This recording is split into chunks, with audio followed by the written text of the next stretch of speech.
अब छात्र भी जो बैठे हुए थे जंतर मंतर पर, वो अनशन से उठ करके उनका खत्म हो गया सारा चीज, और उनको जाना चाहिए झारखंड, जहां उनकी सरकार है, वहां आंदोलन चल रहा है। उस आंदोलन में जा करके उनको भागीदारी देनी चाहिए। तो हमको लगता है कि ये पार्ट टाइम पॉलिटिक्स करते हैं, फुल टाइम पॉलिटिक्स नहीं है। जब आंदोलन चल रहा था तब विदेश में, यहाँ थे क्या? यहाँ तो थे नहीं जब चल रहा था।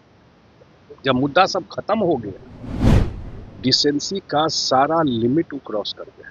पब्लिक डिस्कोर्स में कैसे बात करना है, क्या करना है, जिसके बारे में बोल रहे हैं, वो एक राष्ट्राध्यक्ष हैं एक कंट्री की, और उससे फ्रेंडली रिलेशन है भारत का।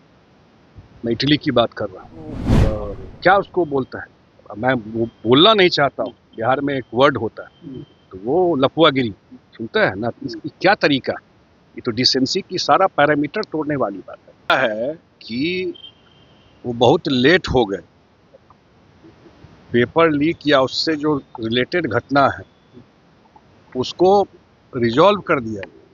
अब छात्र भी जो बैठे हुए थे जंतर मंतर पर, वो अनशन से उठ करके उनका खत्म हो गया सारा चीज।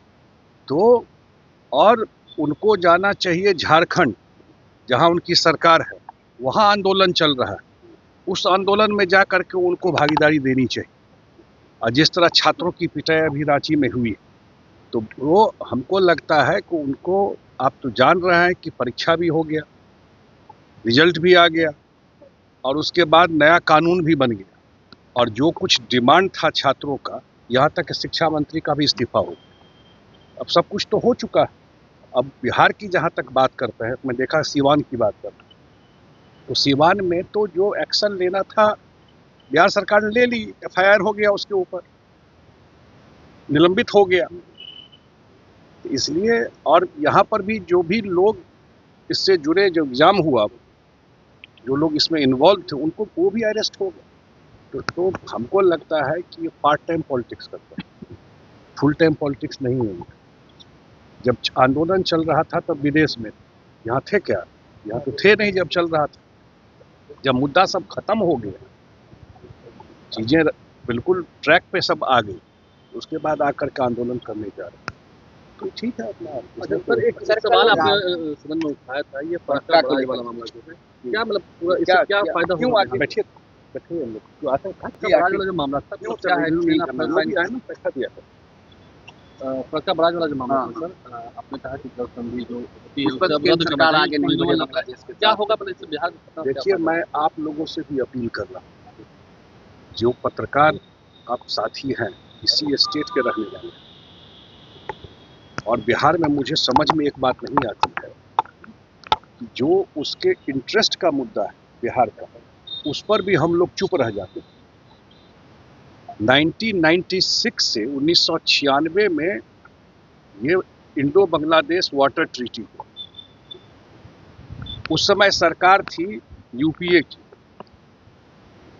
और जो आंदोलन करने जा रहे हैं कल, उनका परिवार समर्थन कर रहा था उस सरकार, ध्यान होगा, दिल्ली में उनके मदद से सरकार चल रही थी, RJD के मदद से वो सरकार चल रही थी, और कांग्रेस के मदद से वो सरकार चल रही थी। कांग्रेस के अध्यक्ष बिहार के ही थे, सीताराम केसरी जी। लेकिन जब बिहार के इंटरेस्ट की बलि चढ़ रही थी, ये बलि चढ़ाना हुआ, उस समय कोई कुछ नहीं बोला। 30 साल बिहार ने सफर किया। मैं जल संसाधन विभाग में मंत्री भी रहा, और हमारे नेता नीतीश कुमार जी ये मुद्दा लगातार उठाते रहे कि फरक्का के बराज को तोड़ दो या इस संधि से बाहर निकलो। अब ये मौका आया है, क्योंकि 4 महीने के बाद ये संधि का समय खत्म हो रहा है। 26 दिसंबर महीना में 2026 में खत्म हो रहा है, और ये रिन्यू नहीं हो, ये बिहार के लोगों की आकांक्षा है, और खास करके जेडीयू पार्टी इसके लिए टूथ एंड नेल लड़ेगी, किसी हद तक जाएगी कि हम लोग किसी हाल में इस संधि रिन्यू हो, उसके खिलाफ है। ये इंडो बांग्लादेश संधि 13 करोड़ बिहार के लोगों के भविष्य, 30 साल तो आप कर ही दिए। आज पूरा गंगा में अगर गाद जमा हो गया है, तो उसी संधि के वजह से, और ध्यान रहना चाहिए कि जो संधि है उसमें है कि लीन पीरियड में जब पानी का समय नहीं रहता है, बांग्लादेश को एक सर्टेन अमाउंट पानी देना है। और आप जानकारी रखिए कि बिहार का 73% पानी जब बिहार को जरूरत है सिंचाई के लिए, वो पानी चला जाता है बांग्लादेश। ट्रीटी हुआ है भारत और बांग्लादेश के बीच में, 73% पानी बिहार का चला जाता है। और जब ये ट्रीटी हुआ था उस समय का जनसंख्या बिहार का, उससे आज बिहार की जनसंख्या लगभग डबल हो गई है। तो बिहार की जरूरत, इंडस्ट्री लगेगा, पर्याप्त क्लाइमेट चेंज हो रहा है, इसमें तो कोई जात धर्म नहीं है। उत्तर बिहार मिथिला क्षेत्र में हम लोग यहाँ कभी बाढ़ी लोग देखा, ड्रिंकिंग वाटर का किल्लत नहीं देखा। आज वहाँ भी आप देखिएगा कि जब आपको गर्मी के समय में चापाकल फेल कर जाता है, कोई सोच नहीं सकता था। इसलिए हम लोग जो 13 करोड़ बिहारी है, और हम सब लोग चाहते हैं कि ये दोबारा ये दिसंबर में रिन्यू नहीं हो। हम लोगों के बीच में भी जाएंगे, और ऑलरेडी मैंने राज्यसभा में ये बात उठाया है कि ये ट्रीटी रिन्यू नहीं होना चाहिए। बिहार के हित जो है उसमें पूरा वो कॉम्प्रोमाइज हो जाएगा, ये बात उठाया है। और हम क्योंकि और हम लोग की पार्टी भी, हम लोगों के नेता नीतीश कुमार जी शुरू से इस इंडो बांग्लादेश ट्रीटी और फरक्का में जो बराज है उसके खिलाफ है। केंद्र पर दबाव देंगे इसको लेकर? दबाव की बात नहीं है ना, बात दबाव की नहीं है। बात है कि 20 साल पुराना निकालिए ना डेटा, बिहार का कितना अहित हुआ है, उसकी तो चर्चा भी नहीं हो रही है। अब कम से कम ये अन्याय बिहार के साथ नहीं हो। हम लोग तो ये कह रहे हैं 30 साल बिहार ने सफर किया और सारे पॉलिटिकल लोग रहे सरकार में उस समय। अब बिहार का हित की बलि दे दी गई, काट दिया गया पूरा बिहार के हित को। उसमें छोड़ दिया गया कि इस पार्टी के सपोर्टर है कि उस पार्टी के सपोर्टर है।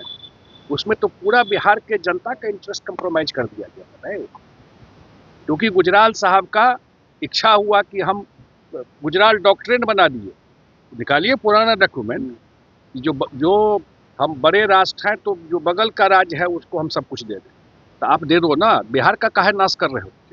राहुल गांधी जिस तरीके से है विदेश नीति का मजाक उड़ाया है, गले लगा रहे अपने कांग्रेस वर्कर को। ये देखिए डिसेंसी की, पब्लिक लाइफ में एक दूसरे की इज्जत, और जो खास करके संवैधानिक पद पर डिसेंसी का सारा लिमिट वो क्रॉस कर गया। पब्लिक डिस्कोर्स में कैसे बात करना है, क्या करना है, जिसके बारे में बोल रहे हैं, वो एक राष्ट्राध्यक्ष हैं एक कंट्री की, और उससे फ्रेंडली रिलेशन है भारत का। मैं इटली की बात कर रहा हूँ।